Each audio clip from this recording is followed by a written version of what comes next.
लगाया, ये होता है तीव्रता का E बराबर एफ अपॉन क्यों। गिलबर्ट ने, इंग्लैंड के साइंटिस्ट थे बेटे, ठीक है। देखो E बराबर एफ अपॉन क्या हुआ, तो मैन फॉर्मूला है तीव्रता का, हमें अब निकालना बिंदु आवेश के कारण तीव्रता का व्यंजक, ठीक है। अब देखो वैद्युत क्षेत्र की तीव्रता निकालनी, तो वैद्युत क्षेत्र के अंदर ही जनरेट होगी वह, ठीक है, बाहर तो जनरेट नहीं हो सकती भाई। अगर ये कोई वायर है बिजली का तो उसके पास ही जनरेट होगी, वहां अंगड़े लगा के देखिए झटका लगा के नहीं लगाए, अगर यहाँ लगा रहे यहाँ थोड़ी जनरेट हो जाएगी, ठीक है। तो देखो कोई वैद्युत क्षेत्र है प्लस क्या हुआ आवेश के चारों ओर का, डेफिनेशन में हमने क्या किया था, उसमें 1 कूलम स्थित किया था। जब डेफिनेशन लिखी थी तो नीचे जो था उसको 1 कूलम पुट कर लिया था, और हमने बताया था कि किसी वैद्युत क्षेत्र में 1 कूलम आवेश पर, इस फॉर्मूले के अकॉर्डिंग जैसे 1 कूलम रखा तो E बराबर क्या हो गया था बेटे आपका 1 F हो गया था ना। तो हमें बताया था कि किसी वैद्युत क्षेत्र में 1 कूलम आवेश पर लगने वाले बल को ही वैद्युत क्षेत्र की तीव्रता कहते हैं, ये बताया था ना। लेकिन जब भी आर्टिकल निकालना हो वहां पे आपने 1 कूलम नहीं लेना, यानी कि 1 नहीं लेना, उसी का यहाँ क्या है तो यहाँ पे आप क्या ले लो, क्या नोट ले लो, ठीक है। और सपोज करो कि इनके बीच की डिस्टेंस कितनी मान ली हमने, r दूरी पर स्थित है वैद्युत क्षेत्र में एक दूसरे से, इतनी बात समझ में है क्या। अब देखो सबसे ज्यादा दिक्कत क्या बनती है फिजिक्स में कि हम आर्टिकल करना स्टार्ट करते हैं, हमें क्या करते हैं भाई, इसमें शुरू का हमें ये नहीं पता लगता कि शुरू में जो हमने लेके चले वो कहाँ तक लेके चले और क्यों लेके चले। हमने स्टार्ट कर दिया कि भाई यही है, इसमें हम सबसे पहले कूलम का नियम अप्लाई करेंगे, और कूलम के नियम अप्लाई करने के बाद तीव्रता का फॉर्मूला निकाल देंगे। लेकिन दिमाग में यह होगा कि सर आपने तो पता कि कूलम का नियम ले लिया, इसमें हमें कैसा पता लगा कि हमें कूलम का नियम ही लेकर चलना है, इसमें यह क्या चीज हमें लेकर चल रही है। आपने देखा होगा अगर आप आर्टिकल ने किसी भी थ्योरेटिकल सब्जेक्ट ने रटो, तो रटने के बाद अगर उसका स्टार्टिंग याद है, शुरू का याद है आर्टिकल का, तो आप लास्ट तक कर दोगे। अगर शुरू का यही नहीं पता लगा कि हम लेकर क्या चलना, तो एकदम से फिर आगे सारा गोल। तो हमें मेन चीज है कि ये पता होना चाहिए हमें, इसमें अगर कूलम का नियम लेके चलेंगे तो उसे लेके क्यों चल रहे हैं हम, क्या कारण है कि कूलम का नियम ही लेके चलेंगे, ठीक है। हमें क्या फाइंड करनी बेटे, वैद्युत क्षेत्र की तीव्रता फाइंड करनी, ठीक है। अब तीव्रता निकालने के लिए तीव्रता का मेन फॉर्मूला देखो, E बराबर क्या है F अपॉन क्या है, तो इसमें E तो निकालनी, क्या आपसे उसने दे दिया कि क्या नोट आवेश है वो जो उसमें स्थित है, जिसका हमें बल देखना कितना लग रहा कितना नहीं, ठीक है।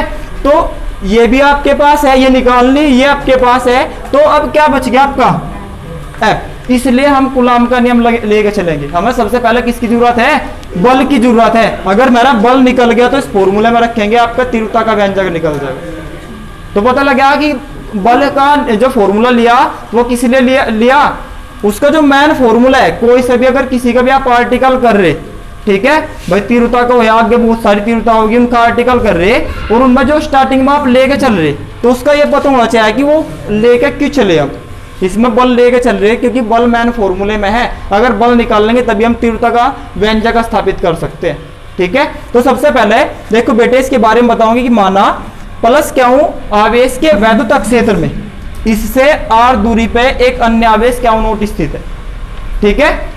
अब जब ये देखिए 2 आवेश है, उनके बीच की डिस्टेंस r है, तो ऐसे इनके निकाय पे हम क्या नियम अप्लाई कर सकते हैं, कूलम का नियम अप्लाई ऐसे पे होता है कि 2 आवेश रखे और उनके बीच की डिस्टेंस r है, लेकिन ये बिंदु आवेश होने से, ठीक है। तो जो देखिए क्या बताया मैंने, बिंदु आवेश के बारे में तो बताया फिलहाल भी, कूलम का नियम कहाँ अप्लाई होता है, केवल बिंदु आवेश पर। अगर यहाँ तक बिंदु हटा दो तो यहाँ आप कूलम का नियम अप्लाई नहीं कर सकते, बात समझ में आ रही क्या। तो हम यहाँ इसीलिए कूलम का नियम लेके चलेंगे क्योंकि हम बिंदु आवेश के कारण तीव्रता फाइंड कर रहे हैं, ठीक है। तो देखिए शुरू में क्या लेके चलेंगे, कूलम के नियम से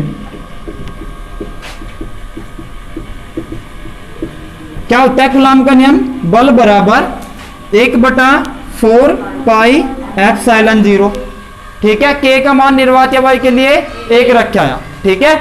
और भाई दोनों आवेशों का गुणनफल क्या नोट अपॉन r स्क्वायर, उनके बीच की डिस्टेंस जितनी है उसका स्क्वायर, बात समझ में है क्या। यहां बता देंगे जहां K बराबर क्या है 1 है निर्वात या वायु के लिए, बात क्लियर होगी क्या, ठीक है। अब उसके बाद हमने ये निकाल लिया फॉर्मूला, ये बल निकाल लिया, अब मेरे पास मेन फॉर्मूला तीव्रता का E बराबर एफ अपॉन क्या हुआ है नाउ, E बराबर एफ अपॉन क्यों या क्यों नोट कह लो से, इसका कोई फर्क नहीं पड़ता क्योंकि आवेश है से, या में एफ का मान रखने पर, एफ का मान रखने पर रखो भाई इसमें एफ का मान E बराबर 1/4 पाई एप्सिलॉन 0, एफ के स्थान पर एफ की वैल्यू रखेंगे क्यों नोट अपॉन आर स्क्वायर, और पूरे के बटे में क्या चीज है क्यों नोट, वो तो आवेश है इसको नोट कर रहे कि क्यों नोट है या क्यों कह सकते हो, कोई दिक्कत नहीं उससे।